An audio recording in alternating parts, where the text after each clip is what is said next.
Okay, Chair, it looks like we have everybody in the room and we have Commissioner Allison with us. So whenever you're ready, we can move forward. Yeah, good morning, Dave and John. Thanks very much. We're ready to go here as well. So what are we starting with today?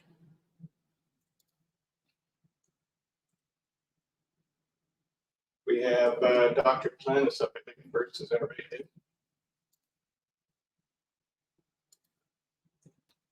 Yeah, that's correct, Chair. So we have agenda item 9 and 9.1, which is a report on current and future biological and ecosystem research activities. For those listening, it's paper 15 on the website. So we could have the presentation for paper 15 brought up, and Dr. Planis, over to you.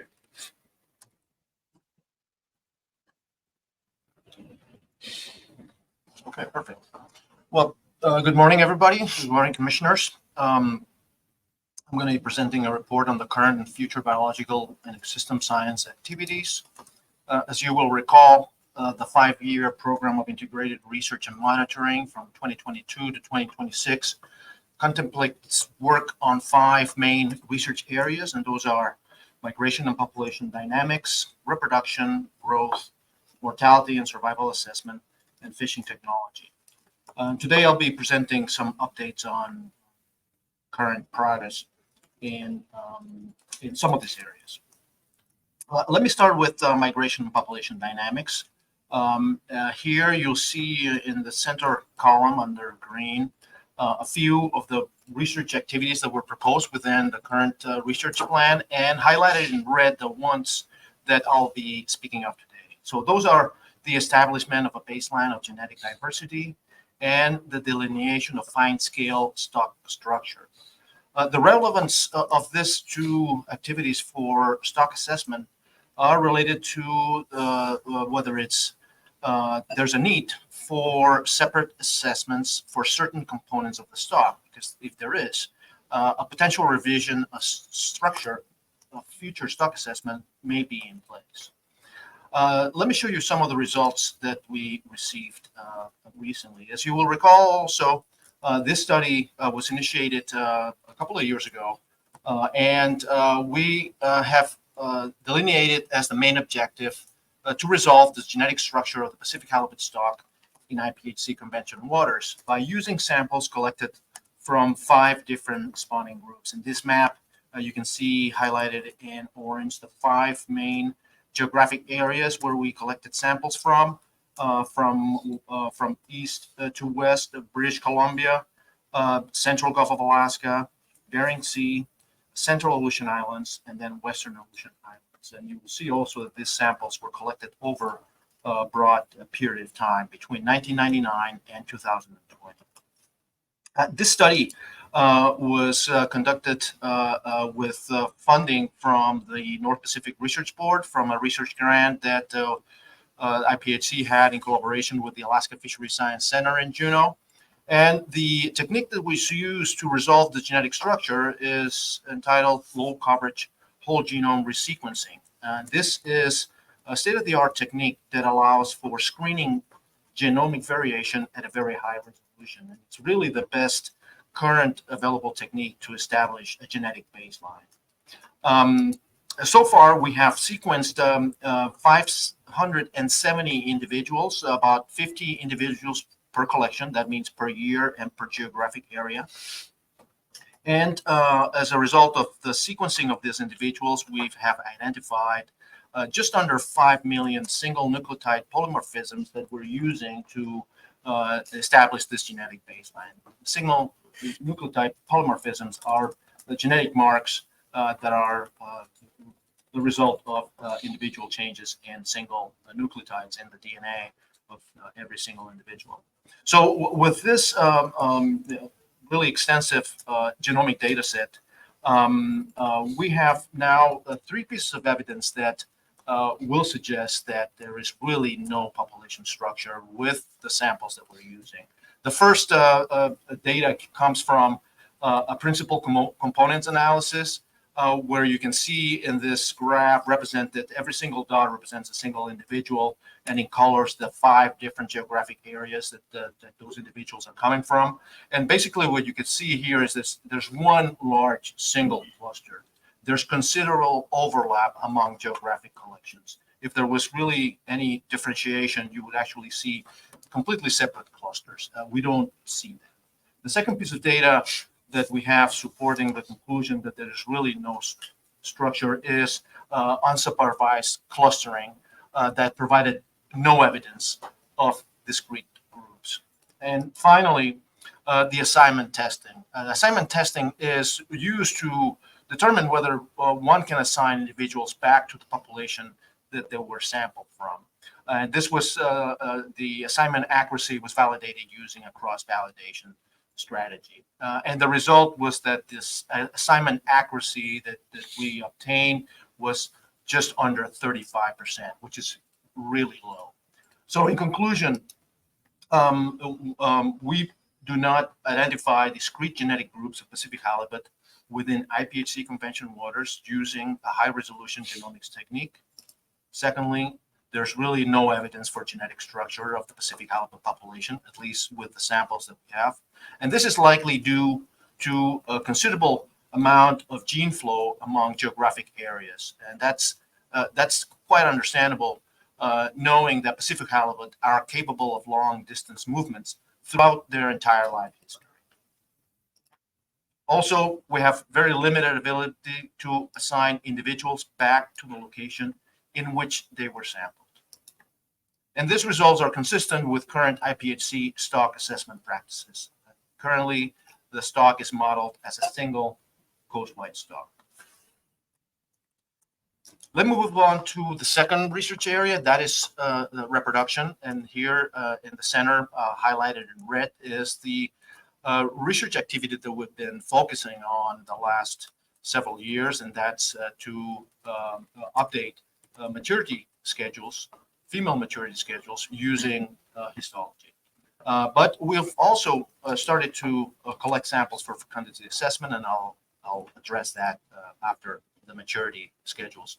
So this information is relevant for stock assessment for several reasons. One is that it provides direct inputs into stock assessment for estimation of the stock recruitment relationship. This will be used also to revise time series of historical and future maturity, and will also be used to estimate annual reproductive output. This is important for the scaling of female spawning biomass and the reference point estimates. So for the determination of the maturity schedules derived from histological data, in 2022, we conducted an extensive sample collection throughout convention waters by collecting samples in our FIS in the 4 biological regions, 2, 3, 4, and 4B. And in this little table, you can see the number of samples that amount to a total of a little over 1,000 samples. Samples were collected in our research vessels hired during the 2022 FIS season. Gonadal samples were collected, fixed, and processed for histology. And histology was really the tool that we used to assign a maturity state. We conducted also an extensive collection in the 2023 FIS only in biologicals regions 2 and 3. Those are the only 2 regions that were sampled during the FIS. And again, we collected a little over 1,100 samples, again, only in biological regions 2 and 3. So we have a total of a little over 2,000 samples to revise the maturity schedules.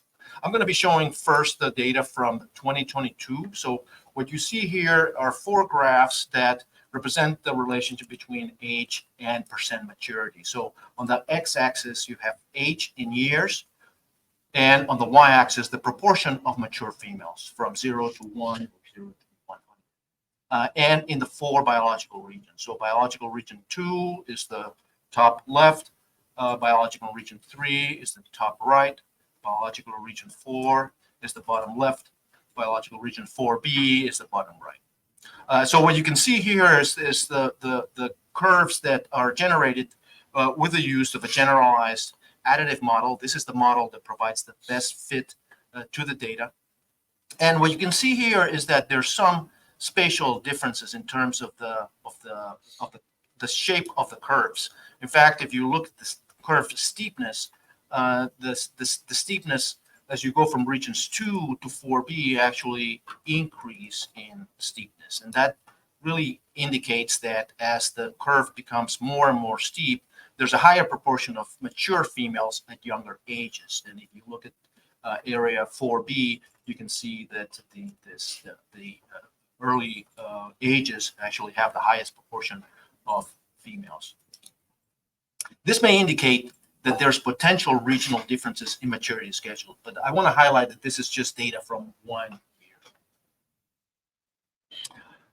If we look at the data from 2023, and again, just a reminder that we only collected samples in biologicals regions 2 and 3, we also see a slight difference between biological regions 2 and 3. We see a curve that's steeper in biological region 3 as opposed to region 2. But region 2 looks slightly different than in 2022. And for comparison, I'll show in the bottom now the 2022 data from biological regions 2. So on the top, you have biological regions 2 and 3 during 2023, and in the bottom, the same biological regions in 2022. The data is revised a little bit because now we have incorporated year as a factor in the model. So those curves have actually been improved a little bit. So you can see that in biological region 2, there's actually quite a change from 2022 to 2023. The curve is slightly steeper in 2023 compared to 2022. Whereas in biological regions 3, the 2 years, the curves look very much the same. So with the 2022 and 2023 data, we actually tried to generate the coast-wide maturity ogive, which is really what is used in stock assessment. So what we did was to calculate a coast-wide ogive from the weighted regional ogives using the FIS space-time model abundance estimate. And this is this black line that you see that is right between the curves for biologicals regions 2 and 3. Now we can calculate what's the age at which 50% of the females are mature, and this is an index that can be compared to other previous maturity schedules. And the current one that we have from the 2022-2023 data derived from histology is an A50 at 10.3 years. And interestingly, this is substantially lower than the current ogive that is used in stock assessment that was based on macroscopic or visual examination of gonads in the field.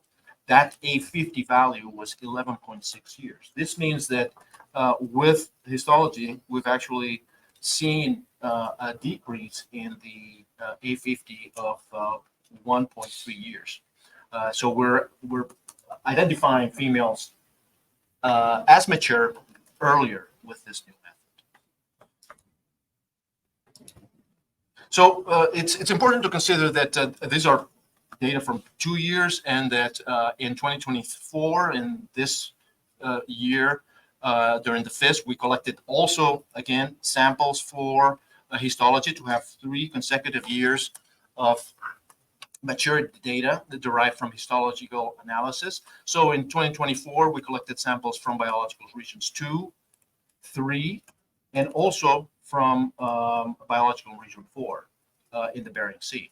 And again, we have a total of samples in 2023 that are a little over 1,100. So now we have a total of 3,252 samples that are going to be used to derive a coast-wide maturity ogive that is hopefully going to be used in the full assessment that's going to take place in 2025. So in conclusion, we have detected some spatial differences among biological regions for maturity and age. This is just from data from 2022. This will be important to be replicated in future years. We observed an earlier oocyte development from the west, from biological regions 4B, to the east, biological regions 2. The coast-wide ogive derived from histology is lower than the visual field maturity stage. It's about 1.3 years earlier. And the next steps are to process the 2024 maturity samples for use in the 2025 full stock assessment when we combine 2022, 2023, and 2024, 3 consecutive years of data in biological regions 2 and 3. So in addition to maturity, we've also started to collect samples for fecundity. So during the summer fish seasons in 2023 and 2024, we collected samples for fecundity. But recently, in the fall of this year, so basically last month, we collected additional ovarian samples in the Charlotte and St. James charter regions in IPHC regulatory area 2B. And the purpose of that field collection in the fall was to try to collect samples from larger females. So we were able to collect close to the target of 300 samples. We ended up collecting 273 samples from a wide range of sizes of females, from 85 to over 200 centimeters in fork length. And those samples are going to be important to develop the method to estimate fecundity first, and then that will be followed by the actual fecundity estimations by size and age. So we'll have a good representation of samples to really look at fecundity at size and at age. The third area, research area that I'm going to be showing you some updates is mortality and survival assessment. And if you look at the bottom, the discard mortality rate estimation in the charter recreational fishery is the study that we're now finishing up. I'm going to be presenting some data on survival assessment by tagging using electronic tags, and some of the analysis of capture-related variables that we're still trying to link with mortality. The importance of this work for stock assessment is to provide improved estimates of discard mortality. We provided previously those for the long-line fishery. We're now reporting on the charter recreational fishery. Another importance for stock assessment is the reduction of potential bias results and the management of mortality limits. And finally, this will lead to a reduction in the unobserved mortality and its effects on stock assessment. The results that I'm going to be showing are some results that we're going to try to put together in a publication in the peer-reviewed literature.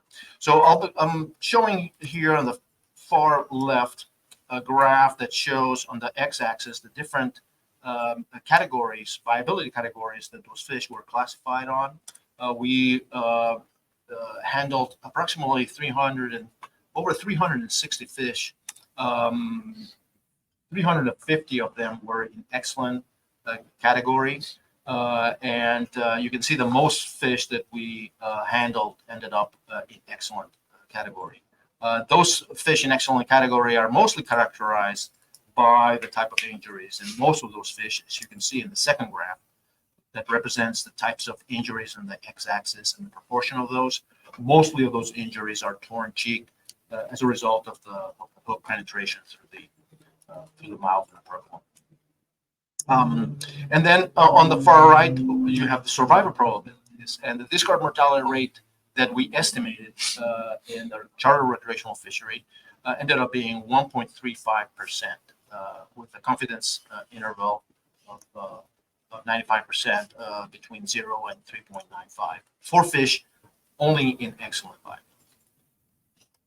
So again, we're trying to combine now in a final report all the different capture conditions with the survival of this fish. And lastly, the research area on fishing technology. I'm going to be focused on this update on results on investigations of new methods for whale avoidance or deterrence to reduce whale depredation in the longline fishery. This is a study that was reported last year also, but the relevance for stock assessment is to increase the available yield for the directed fishery and to reduce potential bias and uncertainty in the stock assessment. This will lead to an improvement in the mortality accounting.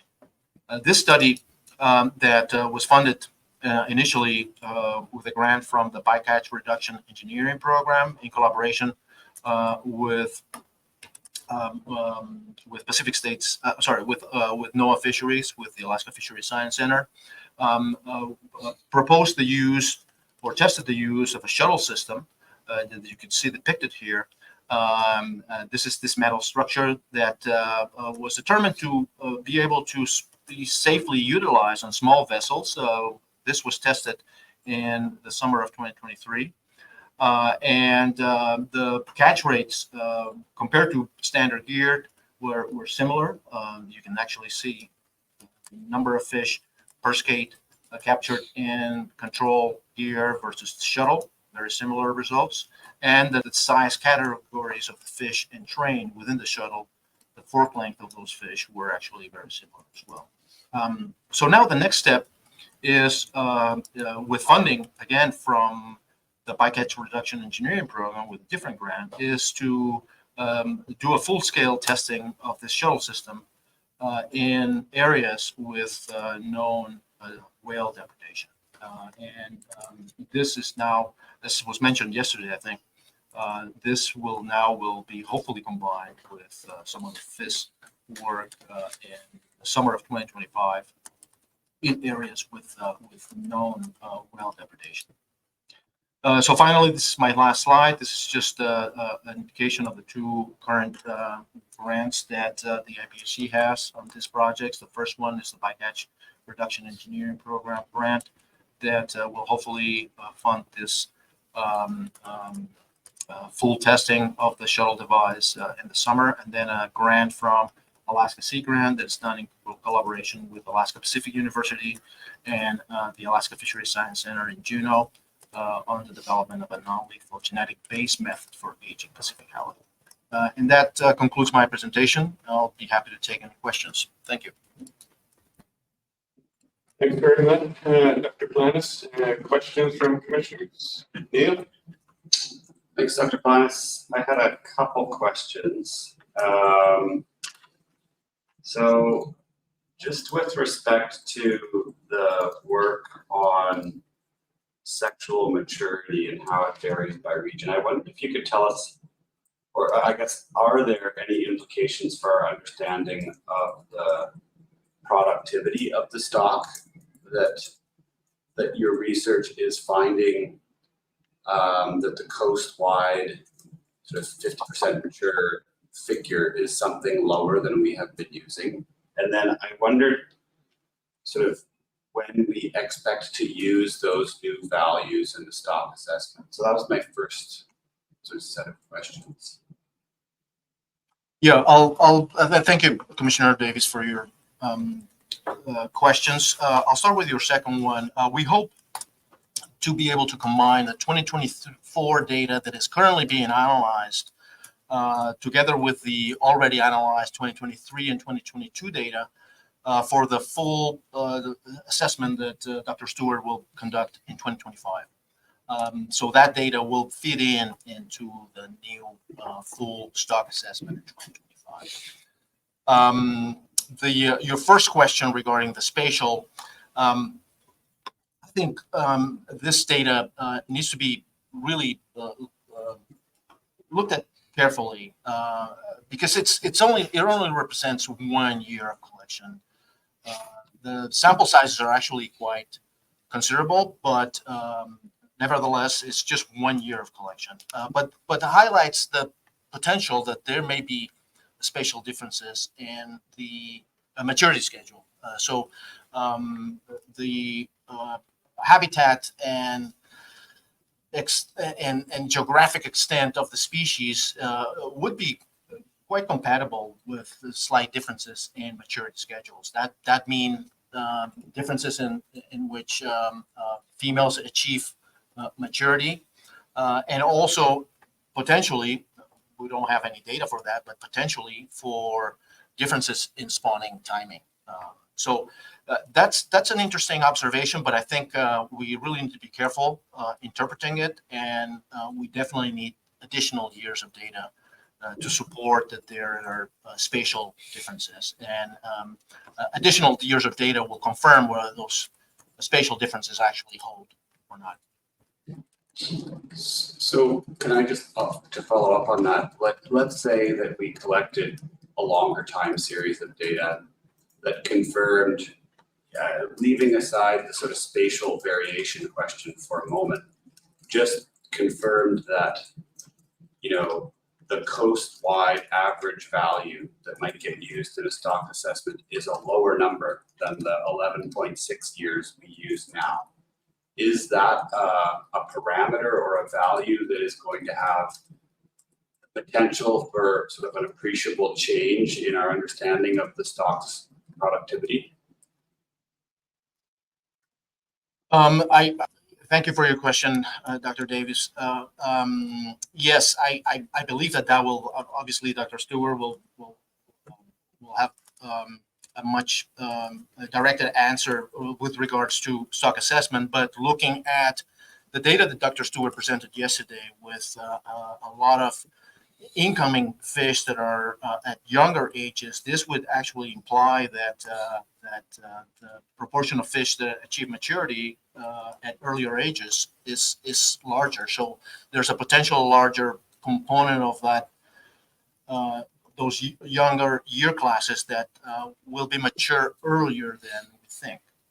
But I'll let Dr. Stewart step in and provide more direct inputs into stock assessment. Yeah, thanks. I think Joseph's answer is right on the spot. A left shift in the maturity schedule toward younger fish will generally make the stock more productive. However, I would caution that as we continue to evaluate, in addition to maturity, the fecundity relationship, should we find a fecundity relationship that favors older fish, we could see an offsetting effect of fecundity. So the net effect of the whole reproductive study is still unclear. But taken on its own, maturity, greater maturity for younger fish does make the stock look somewhat more productive. Thank you. That's really helpful. Appreciate both of your responses. I guess my comment would just be that a few years ago we had the sort of adjustments to some of the models that really changed our understanding of productivity, and so I think it will really benefit commissioners to have visibility as your understanding of these things starts to take more shape of what they may mean for the stock assessment, sort of before we get to the delivery of a stock assessment. So just something perhaps to keep in the back of our minds.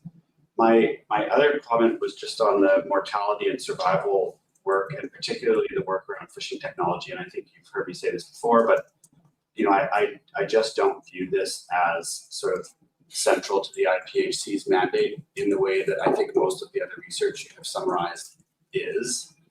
And so I have two questions. One, could you remind us the extent to which this research is externally funded versus funded by the Secretariat's own budgets? And then I'd like your views on sort of the centrality of that work to the stock assessment relative to some of the other areas of the research plan. Yeah, thank you, Commissioner Davis. I'll address the first question, and that is correct. Those two research areas have received external funding. So the work that was contemplated in the mortality and survival assessment has received funding from several funding sources, namely the Saltonstall Kennedy NOAA program that funded the entire discard mortality rate study in the commercial longline fishery. And that was a grant that spanned the periods of 2017 to 2020, and that work is completed. So the funding came from that funding source. And the work that I presented, or some of the work that I presented today on the estimation of discard mortality rates in the recreational fishery has been funded by a grant from the National Fisheries Wildlife Foundation, as well as from the North Pacific Research Board. So two funding sources that funded the entirety of that project. The fishing technology work is also almost exclusively externally funded through the bycatch reduction engineering program from NOAA. And I hope this answers the first question. The second question regarding the relative importance of this research areas for stock assessment. I think Sorry, my question on that is just specific to the fishing technology. I understand the role of DMRs, but I'm interested in, slinky pots and, essentially sort of how to protect commercial catch from depredation and how that is relevant to stock assessment. Yes, thank you. Thanks for the clarification. Yes, I'll speak briefly to it, and maybe I'll let Dr. Stewart fill in some of the details. But the relevance, as I indicated when I introduced the research area, was that this is research that will hopefully lead to an increased available yield for the director fishery. So these are finding ways in which we, by learning not only how fish interact with gear, but also what the best gear for catch protection will have hopefully that result, which is increased available yield. And then the reduction in the potential bias and uncertainty in the stock assessment. But in this regard, I'll probably pass to Dr. Stewart to fill in some of the details. Yeah, thanks. To follow up, although there is a benefit to the directed commercial fishery in terms of potentially more efficiency in getting these fish out of the water, from the stock assessment perspective, the biggest benefit is the reduction in potential uncertainty and or bias in our mortality estimates. So we've spent several years now trying to investigate ways to better estimate whale depredation mortality, and we really come up to a blank wall on that front. It's a very difficult source of mortality to reliably estimate it. So what we've concluded is that the best way to estimate it is to make it a small number. And so any improvements we can make in the fishery in terms of reducing whale depredation overall will therefore improve our estimates of that source of mortality, thereby reducing that potential source of bias in the stock assessment. Very helpful, thank you. All right, thanks, Neil. Richard.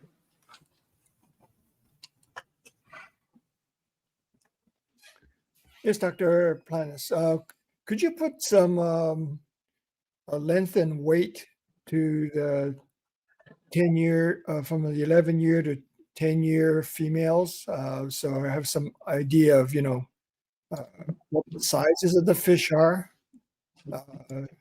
going from using a 11.6-year female to a 10.3 female for maturity. Could you do that offhand, or do you have a chart? Yeah, thank you for the question, Commissioner Yamada. Actually, this is an important point because we're working on this at the moment. We don't have any data to show you in graphic form with the use of the generalized additive models incorporating length, but this is something that we're working on right now. So hopefully we'll have that data very soon. The relationship between length and percent maturity and weight. Right. So is it around the 32 inches or way? Are we talking about all the fish maturity being below 32 inches? I'm just trying to see if it's the relationship needs to be examined because we're looking at individual biological regions as well as the coastwide. But without having the data right in front of me, because we're generating the data as we speak, I strongly believe that the A50 value that is, it's most likely around the 32-inch, but I cannot say that for sure. I would rather wait to have the actual data to be a little more definitive about that question.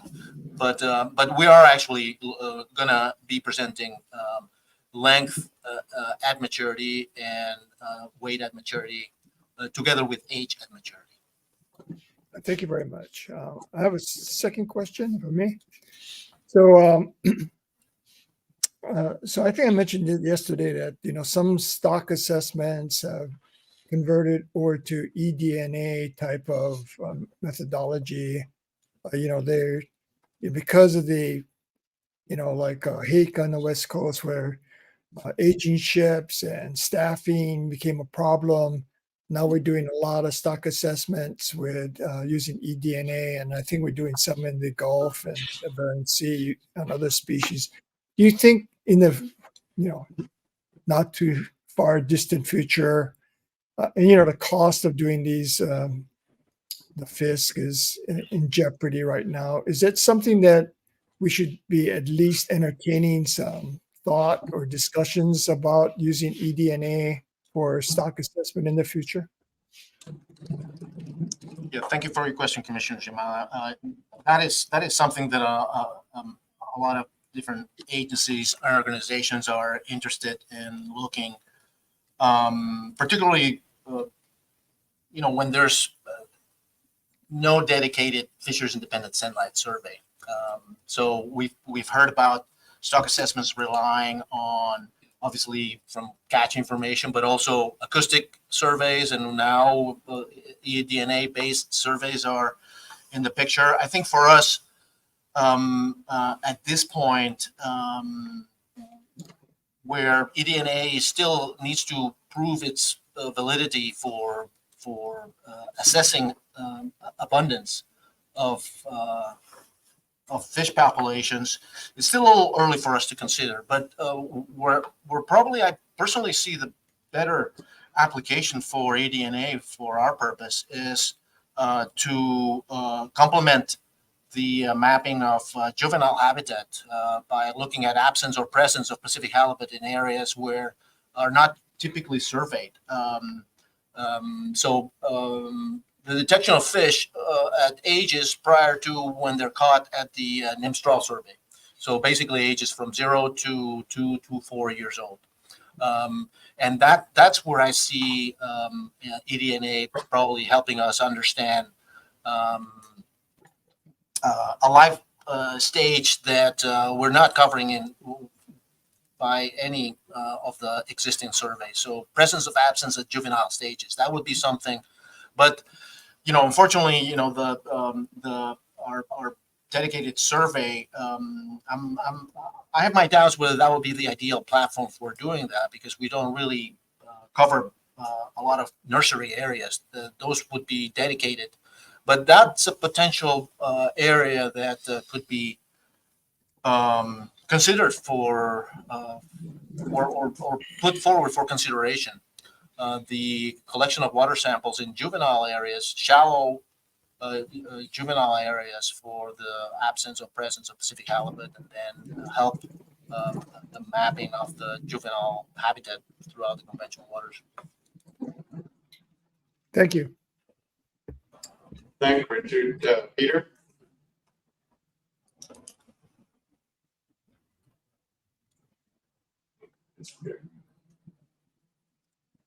Sorry, I hit the wrong button. Actually, Richard had his question was very similar to mine, and it was just about maturity at age versus size at age and correlation, if there is one. But I think you covered that. All right, thanks, Peter. Joseph, I had a question back on slide 5, where you show the population structure. And I guess what I heard from you and looking at this diagram that you have on the left side of your slide would imply that the stock is pretty much genetically the same across all areas. So it's exactly what the diagram is showing.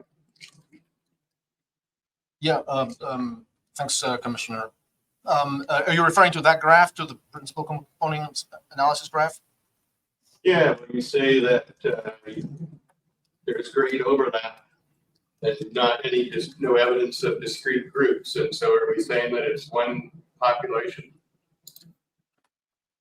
That is correct.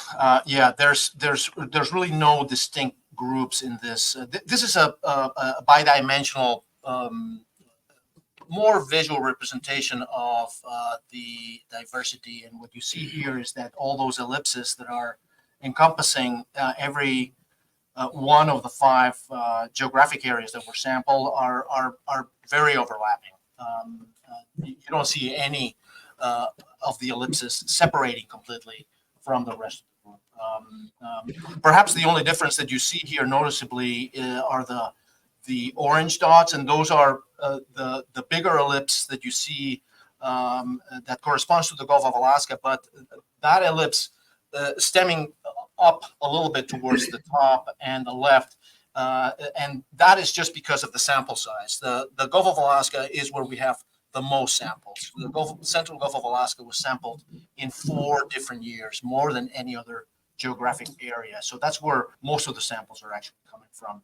So that ellipse that sort of deviates a little bit to the top left of that graph is just a reflection of the higher sample sizes. But the overlap is quite apparent, and there's no distinct separate groups genetically. And the 2 other pieces of evidence, the unsupervised clustering as well with the assignment testing, both confirm that there is really no evidence for discrete genetic groups in the populations that we sampled.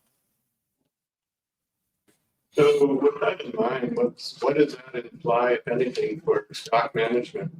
We've identified bioregions, which I suppose could be, impacted by different environmental factors, but what does it mean? What implications does this graph have for management of the stock, if any?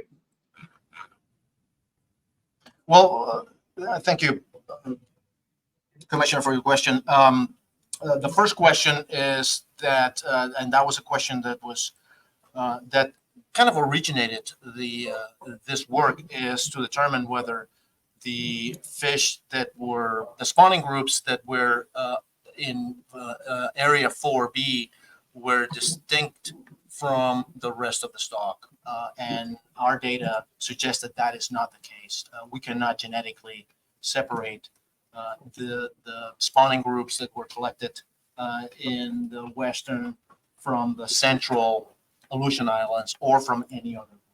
So that is one of the conclusions that derive from the study, that the spawning groups that were collected in the western Aleutian Islands are really not distinct from the rest of the stock. I think that's one of the conclusions that have important management implications. The second management implication is that, as I mentioned in the last conclusion, is that this really confirms the way that the stock is being managed as a single stock, and therefore that is an important conclusion. Now we have genetic evidence to support that. But that does not mean, if I may, that there may not be differences between the biological regions. I mean, this population, the structure is probably due to the level of migration, and we don't really understand how much migration it takes to sort of homogenize genetically the population, but it probably doesn't take too much migration. All right, thanks very much, Joseph. I don't see any other hands up. You have one in the room here. Sorry, Chair. Go ahead, Ed. Paul, question to Joseph. Is there any evidence to suggest that bull spawning is not equal based on age? Is a small spawner just as likely to reproduce, have those eggs just as viable as a larger spawner? Yeah, thanks for the question, Commissioner Alderson. That is precisely why we're embarking on this fecundity study, is to determine whether there's a difference between the egg output of a small female versus a large female. And I think now we have in-house all the samples to really address that question quantitatively. So determine whether there's really any effect of size or length or weight or age in relation to egg output. Can you determine the quality of the egg? That is a very difficult question to address. We would have to rely on data coming from captive fish really to assess whether a younger female, the eggs that are produced are of better quality, which means that the fertilization rate is higher, that the survival rate of the embryos is higher. There's definitely information in Atlantic halibut, because Atlantic halibut is farmed, and they probably addressed that issue. I don't know off the top of my head what the outcome of those studies were, but there's really no information or way to address that issue unless you have captive fish for Pacific halibut. Thank you.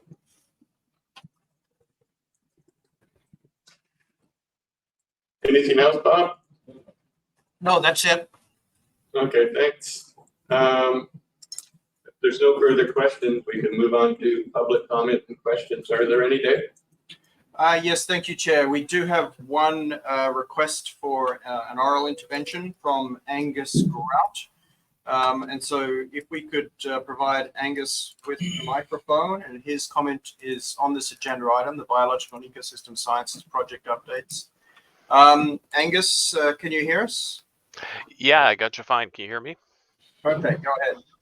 Yeah, I'm not sure if this is the appropriate spot to enter this, but I was reading a article recently that talked about a grad student that went out on a trawl vessel and, said from the time they started fishing to the time they stopped fishing, there was up to 20 killer whales or orcas behind the boat, and figured that the mortality was 100%, right? Everything that's being discarded is being eaten by orcas. And I'm just wondering to what degree, whether we've got any info on how often trawl vessels are encountering or having this happen, and what that does to mortality estimates.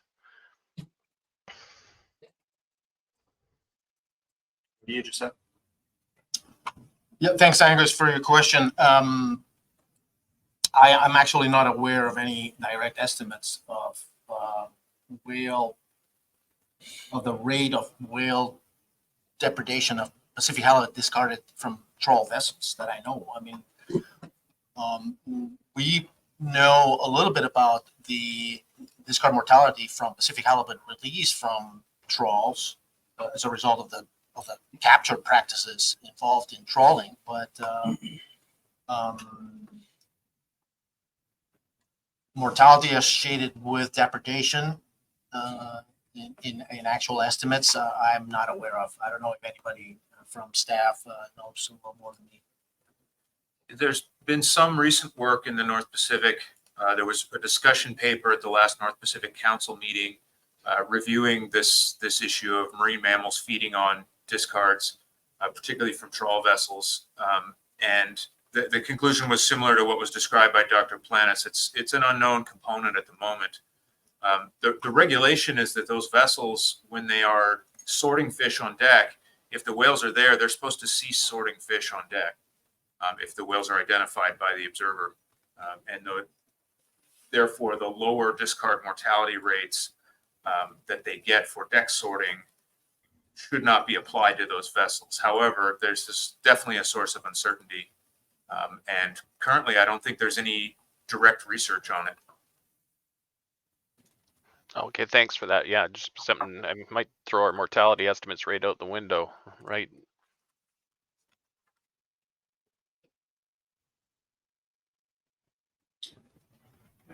And that's all the questions we have on this agenda item, Chair.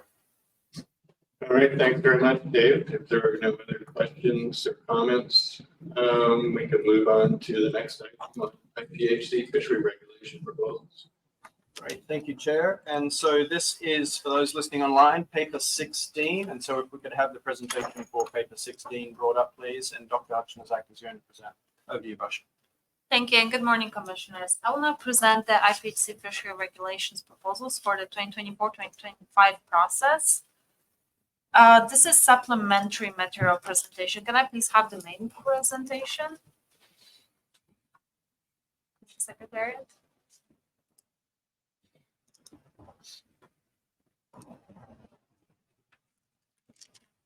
Thank you. And if I could be made presenter.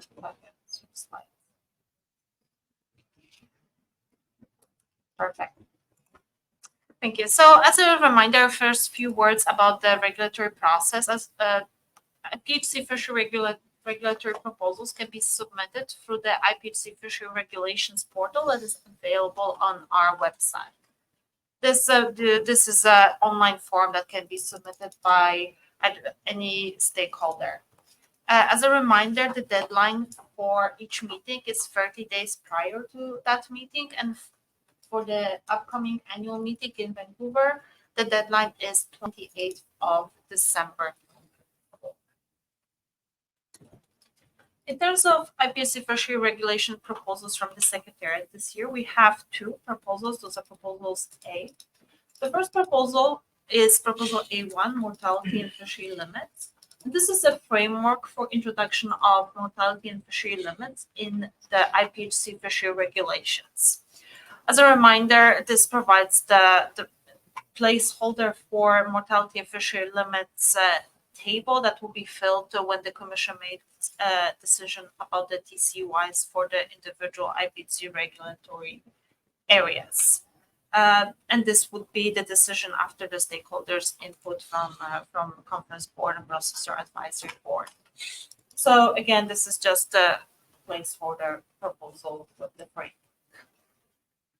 The second proposal, proposal A2, is a proposal on commercial fishing periods, and this is also a placeholder of or framework proposal that allows the commissioners to specify fishing periods for the directed commercial Pacific halibut fisheries within the IPHC fishery regulations. And on this proposal, I would like to note a comment from Commissioner Kurland from yesterday morning about the discrepancy that was mentioned between the opening and closing hour of IFQ Pacific halibut and sablefish fisheries. It will be helpful to have more details on that for stakeholders for discuss and bring later also during the conference board and Processor Advisory Board. And I believe Kurt Iverson and NOAA Fisheries or U.S. policy advisors available online if you would like to hear comments on the specific discrepancy from him. So up to you, Chair, if how you would like to address that, but Kurt Iverson is available online. Sorry, you were breaking up there, Pastor. Can you repeat? I apologize. I'm saying that there was this discrepancy between the opening and closing hour mentioned by Commissioner Kurland yesterday morning, and for the benefit of stakeholders to have input for discussions, NOAA policy advisor Kurt Iverson is available to provide additional details if you allow, Chair. Yeah, okay, thanks, Pat. So if Kurt's available, then I think we should hear from him.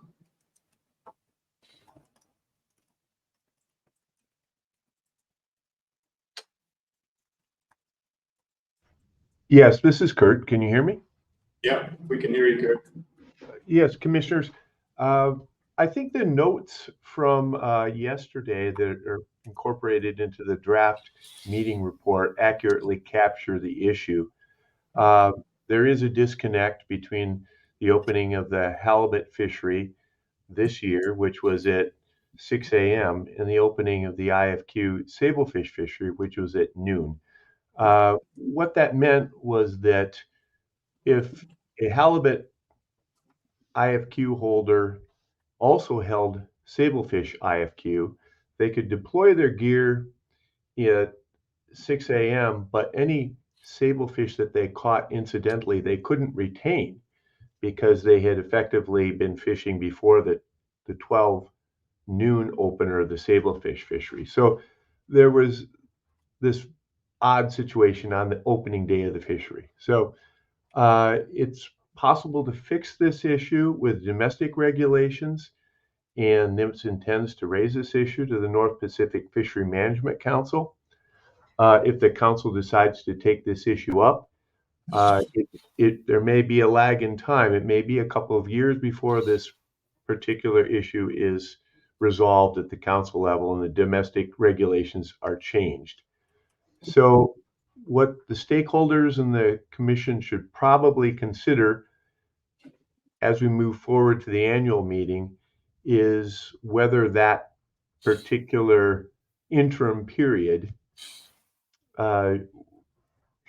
the regulations should remain as they are now, where there's a 6 a.m. opening for halibut and a noon opening for sablefish, or the alternative would be for the commission to move the halibut opener back to noon where it was in previous years. So that's a central question where we are right now. First, we have to see if the councils would take up this issue and potentially change the sablefish opener. And second, whether we would want to keep the 6 a.m. opener for halibut as it is now. And I can take any questions if you have any. Thanks very much for the explanation, Kurt. Yes, I did hear some of this earlier this morning. And so just to clarify, you're saying that if the council takes it up, it still could take a while for regulations to come into effect. I think you mentioned at least a couple of years. Yes, thanks, Chair. I think that's accurate. This is a small regulatory change, but more than likely the council would bundle this particular change up with other changes that they could consider. And that's because the halibut and sablefish IFQ management is currently under review by the council. And at that point in time, what's customary at the council level is to bundle several of these small regulatory changes together and submit them as a regulatory package. And that may take some time. Even though this is a relatively small change, all of the regulatory changes that we would see at the council level and through the domestic regulations have to comply with all the federal requirements, which are considerable and can take some time. All right. Thanks very much for, I guess, John, I don't know if you had anything you wanted to add. I think you're providing this to us now at this point for information so that we can inform for the annual meeting. Yeah, that's correct, Paul. And, as Kurt indicated, we've got this covered in the meeting summary as well. So if stakeholders want to refer back to that, they would have the explanation that Kurt just covered in that meeting report. All right, thanks, John. Peter, I see your hand up. Do you have a question on this? Yeah, Kurt, thank you for that. Just curious, does it just apply for that set or does it apply for their whole first trip? So they can't retain sablefish on that first set of gear that they set, or is it for the duration of their trip? Thanks for the question, Commissioner DeGrief. It is just for that first set. We have heard anecdotally that for the permit holders that hold both sablefish and halibut IFQ, they just waited and deployed their gear at noon, and then they were covered. So it was for those folks that may have set early at 6 a.m. who ran into that discrepancy and would have had to discard their sablefish from just that set. Okay, thank you. Okay, I don't see any further questions. So I see a hand up under the IPHC Secretariat. Yeah, this is Bob. To Kurt, since we've had the IFQ program in place, we've had many openings between March 1st and March 21st, and the halibut and blackcod seasons tracked with each other. why now is the hour of the day causing a problem? If the date of opening for sablefish was to track the halibut opening. And that's how I recall the original regulation, is that the blackcod opening would track with the halibut opening set by the commission. I'm not obviously understanding that correctly. Well, thanks for the question, Bob. Yeah, that was how we got into trouble here. There is a regulation that does track the opening date of the respective fisheries. What got us into trouble here is that the groundfish fisheries, all groundfish fisheries in Alaska, open at noon in a whole separate body of regulations. So when the commission was considering this change, and the conference board at the annual meeting this year, we were looking at that body of regulations that linked the two dates together. What we missed was a different set of regulations that specify that the groundfish fisheries all open at noon. So that is the regulation that we would have to change. If the council moved ahead on this, we would sync not only the dates, but the time of day as well. You got it. Thank you. All right. That was helpful to understand the issue. I think we can move on at this point. Back to you, Basha. Thank you, Chair. So moving to IPHC fishery regulations proposal from contracting parties, we have not received full proposals yet, although I'll note that we do expect the standard annual proposal from NOAA Fisheries that covers charter management measures in IPHC regulatory areas 2C and 3A.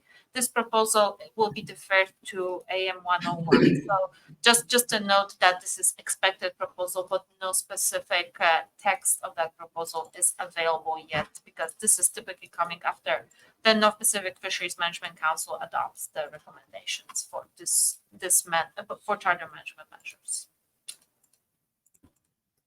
Moving to IPHC fishery regulations proposals from stakeholders, we have currently received one proposal. This is proposal C1. It's for IPHC fishery regulations commercial fishing periods, and it proposes a year-round commercial Pacific halibut fishery in IPHC regulatory area 2B.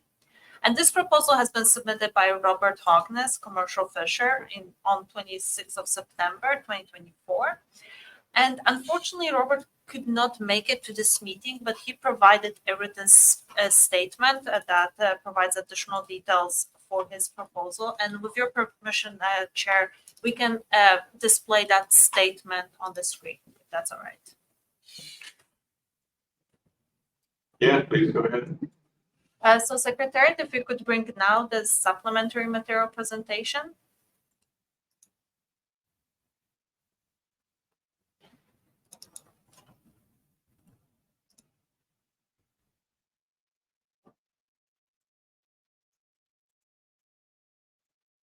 So this is the statement on proposal C1, and I guess the best way forward will be just to allow everyone to read it, unless you would like me to read it, Chair.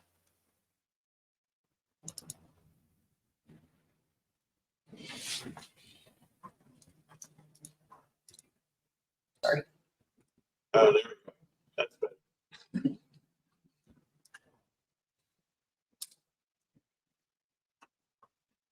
I don't think they heard you say.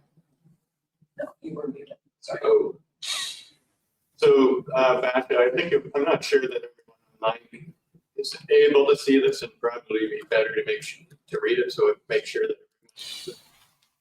Sure, I will read it then. So this is for year-round fishery from Robert Hognes. Thank you, Commissioners, for the time to consider my regulatory proposal for a year-round halibut fishery in Canadian waters, IPHC Regulatory Area 2B.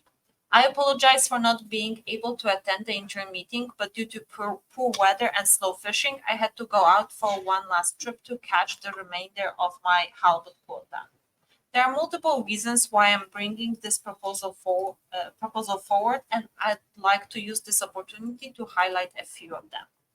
In 2022, the IPHC Secretariat staff prepared a paper, and there's a reference there, which concluded to the best scientific information available suggests that there's no biological basis for assuming an increased risk to the stock by allowing a fishing period extension to 31st of December 2020 or to 20th February 2021. And the stock assessment process can easily adjust to accommodate an extension to the 2020 commercial fishing period to 31st of December 2020, recognizing any removals after this date would be attributed to 2021 removals. From the Secretariat's findings, it can be concluded that there's no biological or conservation reason why year-round fishery could occur in IPHC regulatory areas. North American Pacific halibut faces market competition from Atlantic halibut and Pacific halibut from Russia. In 2022 and 2023, 1,526 tons and 1,407 tons, respectively, were taken out of the Gulf of St. Lawrence fishing in Canada. According to the stock assessment that was done in 2022, the stock in the Gulf of St. Lawrence and Atlantic halibut landings have reached the highest values since 1960. The full assessment is available at the following link, and the link is provided. Further, the 2022 stock assessment of Atlantic halibut on the Scotian Shelf and southern Grand Banks shows that landings were at historical heights of 5,445 tons in 2021. The full assessment is available at the following link, and the link is provided. The market should improve with a steady supply of fresh Pacific halibut available year-round. Not only would it benefit Canadian fishers, but American fishers as well. Fishermen would still be catching the same amount of fish, but now they would be providing consumers with access to fresh product year-round instead of 9 months. This should help create more demand for Pacific halibut as well as expand markets by being able to ensure fresh fish is always available. Another reason I would like to bring a year-round fishery in IPHC regulatory area 2B to the Commissioner's attention is that Canada is there in a full integrated groundfish fishery where vessels that are licensed to fish for sablefish, rockfish, by hook and line, lingcod, and dogfish are accountable for all the halibut that they encounter and release. When releasing halibut during the closed period, these vessels are charged a mortality on the halibut that they release. The discard mortality rate longline halibut is 16%, and assuming an average weight of 21 pounds for a legal size halibut, that works out to 3.36 pounds of mortality for each released halibut. These vessels must acquire the halibut quota necessary to cover the mortality, which is added expense to them. According to DFO data, the number of legal size halibut caught and released by sablefish, rockfish, and by hook and line, lingcod, and dogfish vessels operating during halibut closure averaged 766 pieces per year for 2019 to 2023. This equates to 2,574 pounds of mortality that has to be accounted. While this is not a lot of fish, it still represents a significant expense to vessels that are facing rising costs of fuel, bait, and groceries, along with reduced fish prices that must acquire and use halibut quota to cover the mortality. Thank you. This concludes the statement on proposal C1.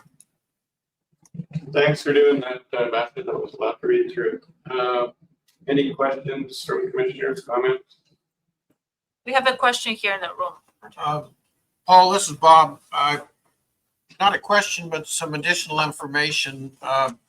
Mark McCallum, who you might remember the name, he's on the PAG, and he stopped by my office last week, and he confirmed that the Canadian Maritime's harvest this next year will be somewhere between 12 to 15 million pounds is what they're estimating. So kind of buoys up with the, I think I saw 5,100 tons or something in this somewhere in this document. So I think this last year was close to 10 million pounds.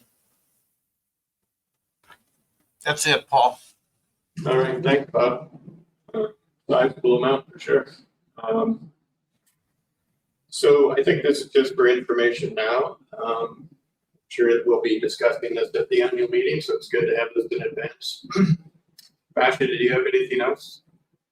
Yes, thank you. So if we could go back, please, to the main presentation.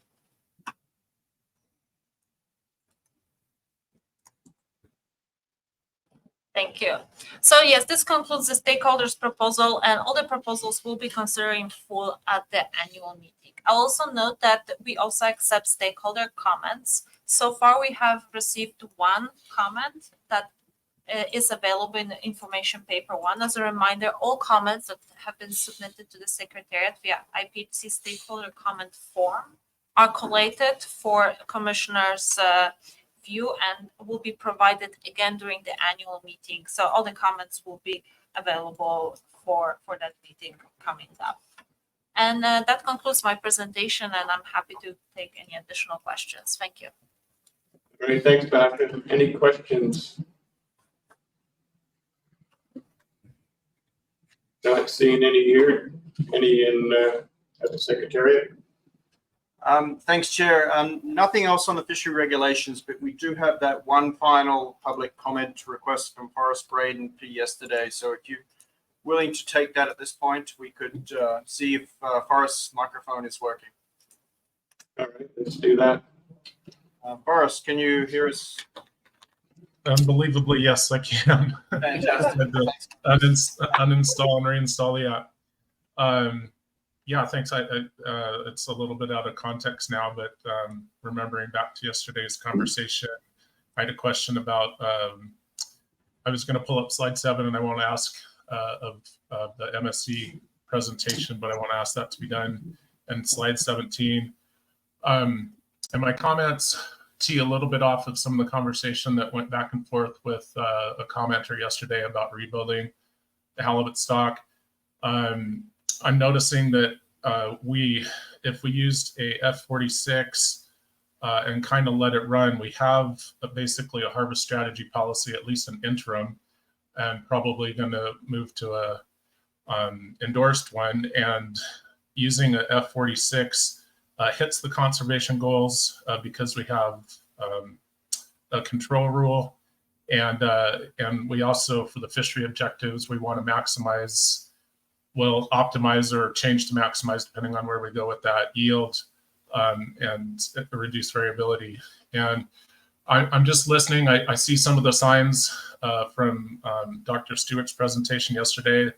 Some warning signs, some anecdotal information from the commercial fishery. And I just wanted to add some perspective, at least some of my thoughts on those. For one, it seems to be like the way that the commission talks about this, that we're really moving ourselves to the harvest control rule, the 30-20, which are supposed to be our conservation triggers. It seems like we're moving there. I'm not sure on science, not sure why we're moving there, but that's the sense that I'm getting from the commission. And if, it's in the commission's purview to do that, but it seems like we're pulling off of some of the objectives and tapping on the brakes, or possibly, putting our foot hard on the brakes because we're responding to, for instance, commercial WPOE. And I'd just like to remind the commission that there are different fisheries out there that you're governing. There's recreational fisheries, anecdotally in the recreational fishery, because we fish different size baits and hooks. We're seeing a lot of maybe these year classes that are going to recruit into the stock. I don't know if it's a consideration by the Secretariat that maybe there's a way to incorporate that into the assessment. I also would note that changes that you can make as commissioners to coastwide TCY and regional TCY can affect different sectors in different ways. I think we've covered that information. The last thing that I would add is just about our approach to these cuts. If the commission decided to take a 10% cut, and I'm sure we'll hash this out at the annual meeting again, we're talking about 3.6 million pounds that we're taking a cut. And if you take that and divide it by what we believe is absolute spawning biomass, we're talking about a 2% cut. And we know that there is no scientific correlation between a good recruitment event and necessarily the size of the absolute spawning biomass. So I would just, my comment would be that as the commission moves forward and we get towards the annual meeting, that you consider the socioeconomic consequences of the cuts and what these tactical cuts are actually or not actually doing.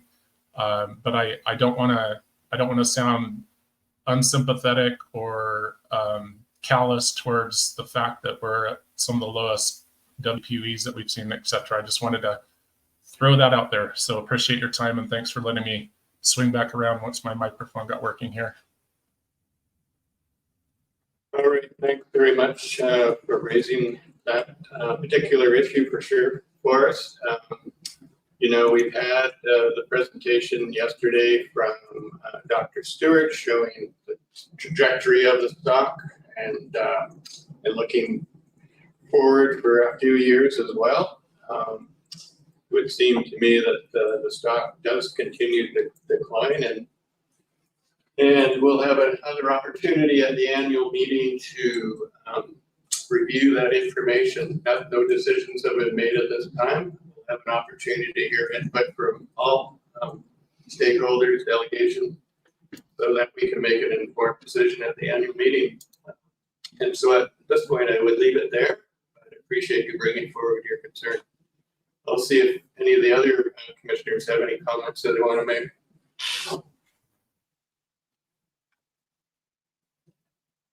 Not seeing any. I think that would move us to other business, Dave. Yeah, thank you very much, Chair. And so the only other item we have is a brief discussion of preparations for the 101st session of the IPHC and the associated subsidiary bodies that are run in tandem with that meeting. So just a reminder to everybody who's listening that the 101st session will be held at the Pan Pacific Hotel in Vancouver, British Columbia. The meetings will commence on the 27th of January and run through to the 31st. All documents for the meetings will need to be published by the 28th of December, which is the 30-day pre-meeting deadline in accordance with the rules of procedure. We're certainly going to attempt to get those done as early as possible, well before that deadline. But just a reminder that if there is anything else coming in, whether it's fishery regulation proposals and the like, they are accepted up until and including the 28th of December, and we'll publish them on the 28th or 29th at the latest. All presentations are due 10 days prior to the meeting, and so those will be uploaded in the middle of January, so please just be aware of that. And then just a general reminder to all those listening to please go on to the meeting links, and we'll provide them in the interim meeting report, but if you can just access them through the website, that would also be useful. So please register for each of the meetings you are interested in attending.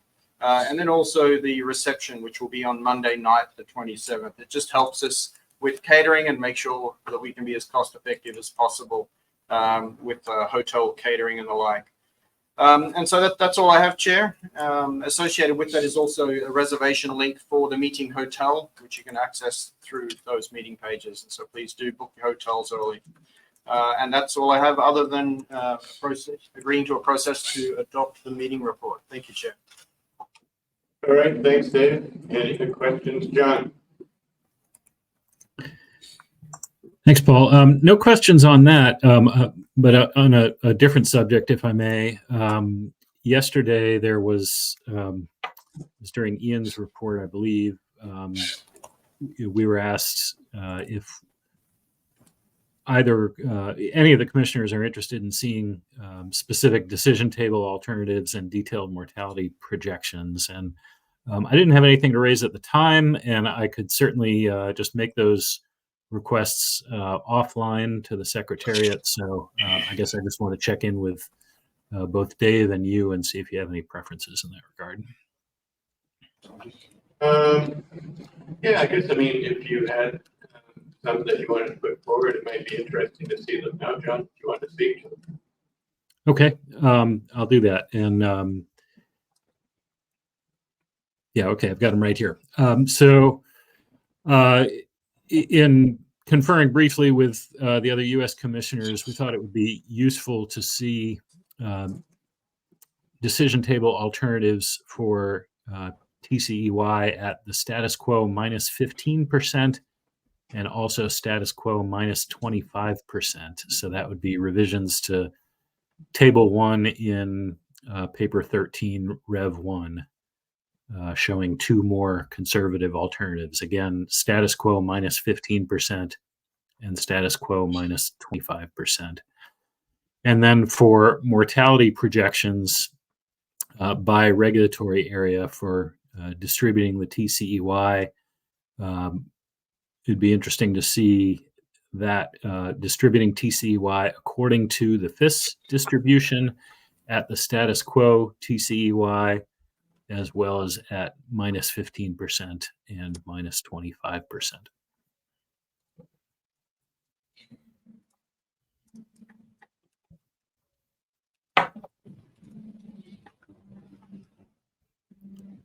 And Dave, any questions on that from your team, or is that clear? I think that's clear, Ian. Yeah, you're getting nods. Okay, great. Thank you very much. And I'll just note, past practice has been, if one of the contracting parties requests materials like this, they're available to the other contracting party as well. Great. And thanks, John. Peter.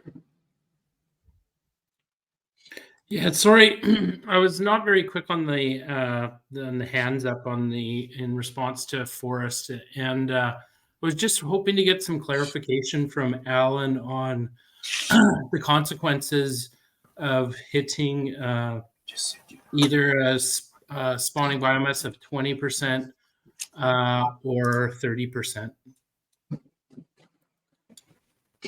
Sure. Thanks, Commissioner DeGrief.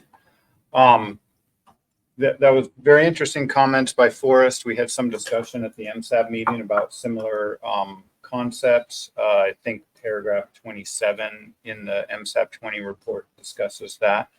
But one thing to note is the control rule, which is the 30% relative spawning biomass, is when fishing intensity starts to be reduced, and then 20% and below is when fishing intensity would be effectively halted.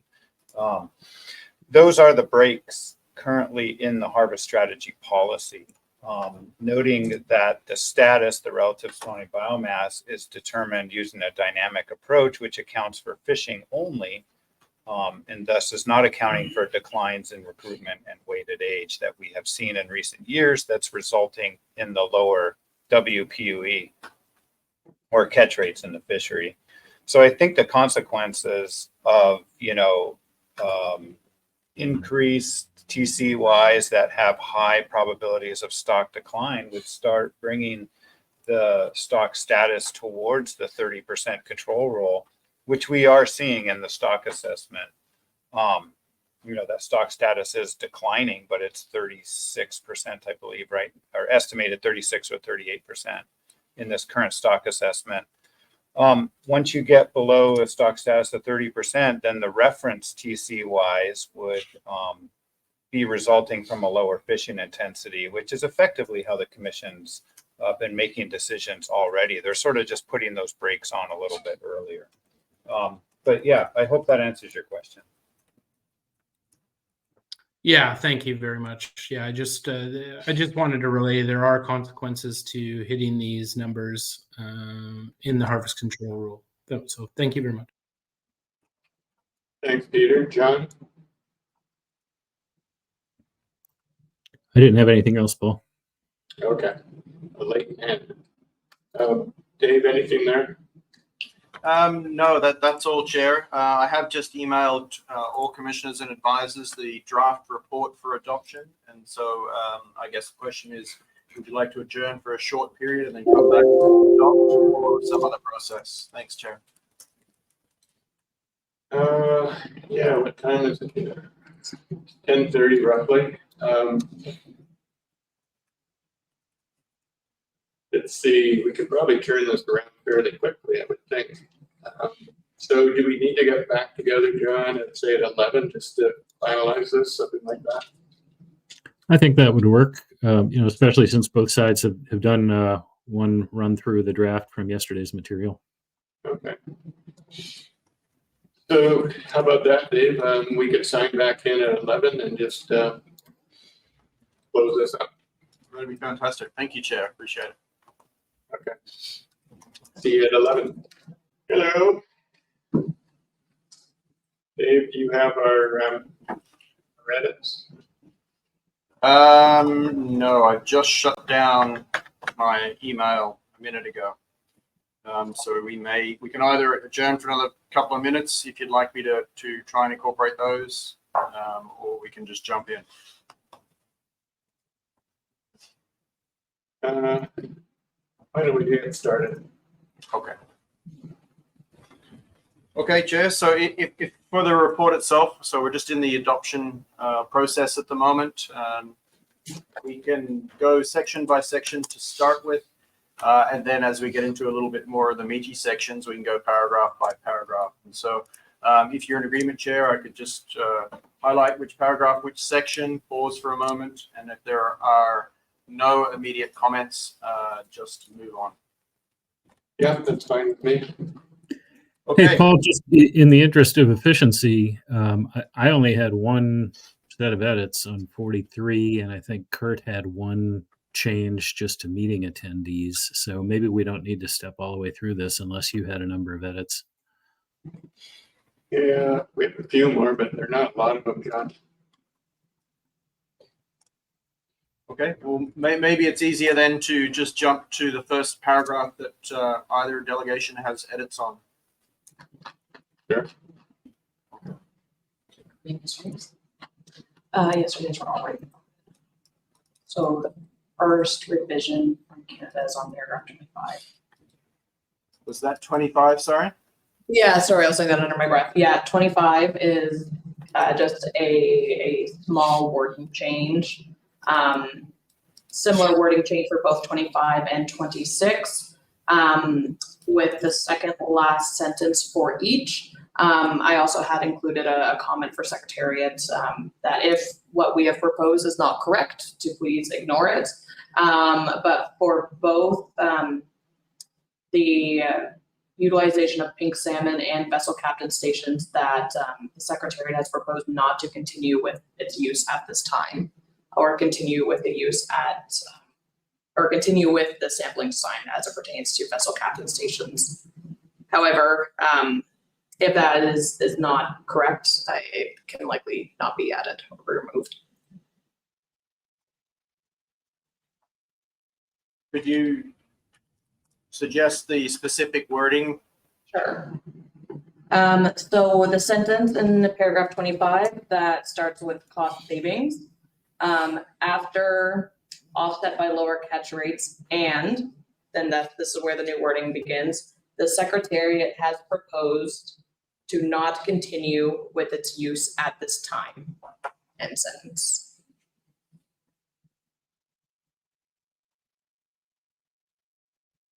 Getting nods in the room here. That's okay in terms of. And then, yeah, and then the deletion of that, the following sentence, the IPHC staff. Okay. And similar for paragraph 26, the second last sentence that begins with as such. After as such, the new proposed wording is the Secretariat has proposed to not continue with the sampling design.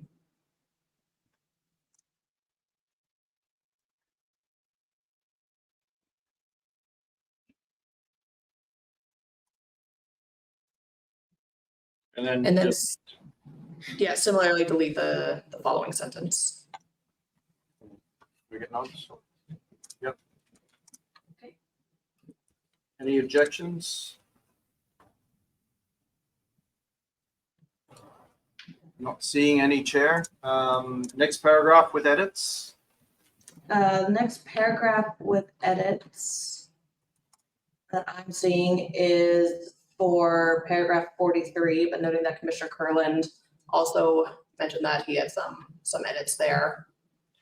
Great. No, thank you for highlighting that. And so between the version that you received, Dr. Stewart summarized Commissioner Kurland's requests as shown in this new paragraph 43. So you don't have this at the moment. So I'll just pause there. So previous paragraph 43 is deleted that said there were no requests. And then this is a summary of Commissioner Kurland's requests. So I'll pause for a moment.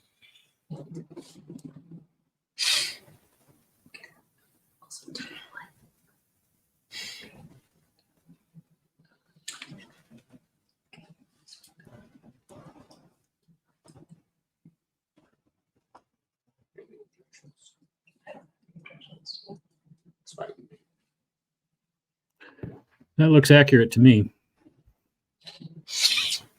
Thanks very much. The commission, it's not the commission that requested those, right? It's the US commissioners. So I think we could the commission noted.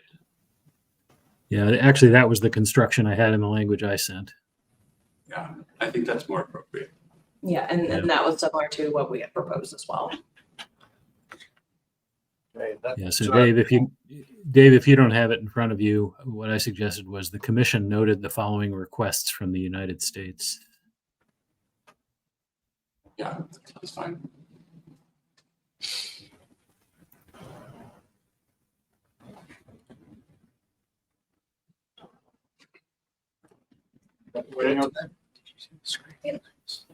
Yeah, and apologies, I missed one. Anne Marie has a comment about table 1. It's a combination between table 1 and bullet 31, where 31 states that the stock assessment resulted in a 17% lower estimate of spawning biomass. And then looking at table 1, on the second box, it says that the spawning biomass increased 2%. So I suspect that if we put relative spawning biomass into table 1 and put absolute biomass into bullet 31, that would help clarify, because otherwise it just reads completely contradictory. Yeah, thanks for that comment. The reference in the paragraph is actually compared to last year's stock assessment. Okay. And not to comparing 2024 to 2025. So they're actually two separate topics. This is the difference from last year's stock assessment in paragraph 31. And in the table, it's referencing the change estimated in this year's stock assessment from 2024 to 2025, both in spawning biomass. Okay, both in absolute spawning biomass? Yes. Okay, thank you.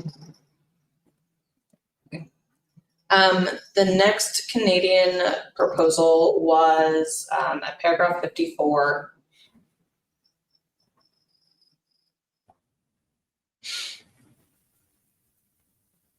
Okay. So we had proposed an additional paragraph after paragraph 54, so a new number 55 that reads, the commission noted that recent results derived from investigations on genetic stock structure showing a single Pacific halibut population is consistent with the current practice of modeling Pacific halibut as a single coastwide stock.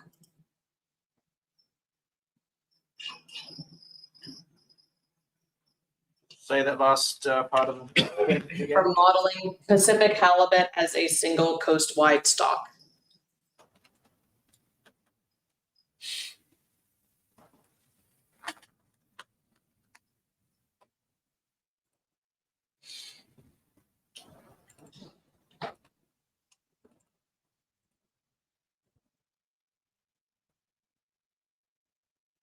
Is that agreeable?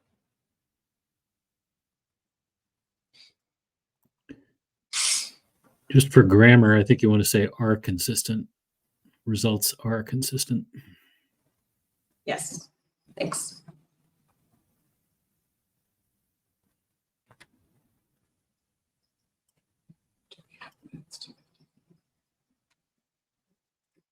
Yeah. Okay. So if that is agreeable, then the following paragraph, the new 56, could remove the terminology genetic stock structure and.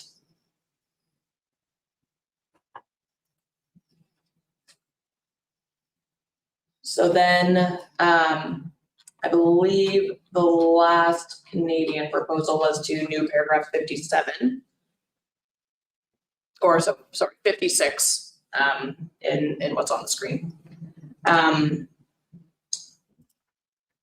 Changing requested to noted. Or the commission requested that the revised, that paragraph. Noted that the secretariat proposed to use the, and then after revised female maturity schedule, be used could be deleted. Yeah.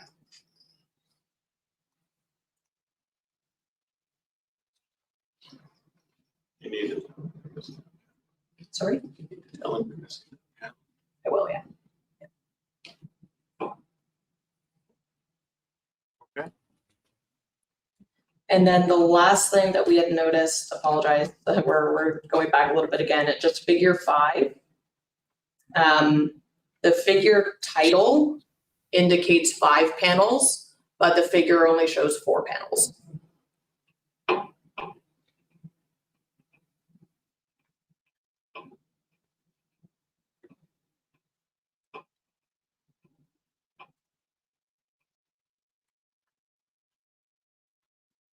Is there normally 5 panels?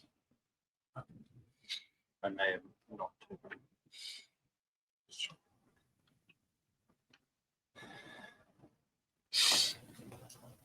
Just doing a quick double check, so hold tight. Okay.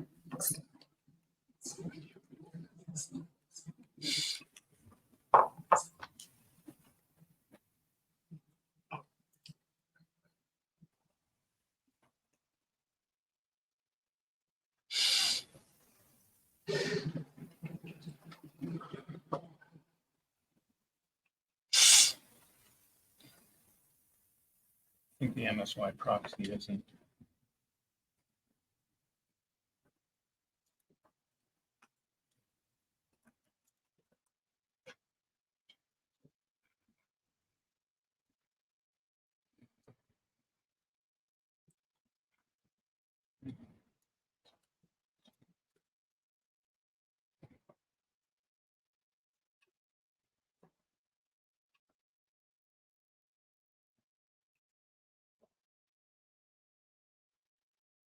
Ian's going to just quickly do a check, so I suggest we'll go on and then we'll come back to this if that's okay. Yeah. That was it for our suggestions. Thank you. And Dave, I just wanted to check that you got Kurt's one minor suggestion to the list of observers. Yes, we do. Thank you. Oh, great. That's all for us then, unless Richard or Bob have anything. No.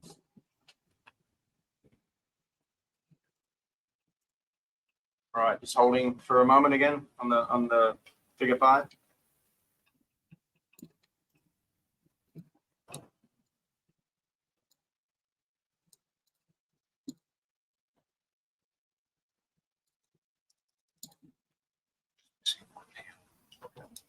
Okay, so we just confirmed that we're just missing that bottom panel, the text that's in the highlight there. And so we will go ahead and add a 5th panel.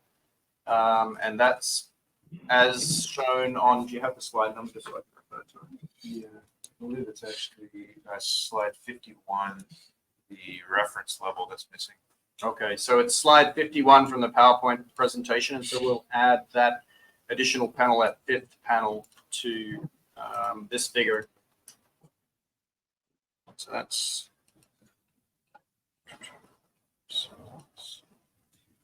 looks like the fourth panel, the reference panel, is missing. And so we'll add that back in, and then that should be good to go. All right. And then with that, Chair, the only other remaining paragraph is just to officially adopt the report. So I'll pass to you. Thank you, Chair. Yep, we have no further additions. We with the report, John. Yep, that works. Fantastic. Thank you very much. All right. Anything else, Dave, John? Not for me. Okay.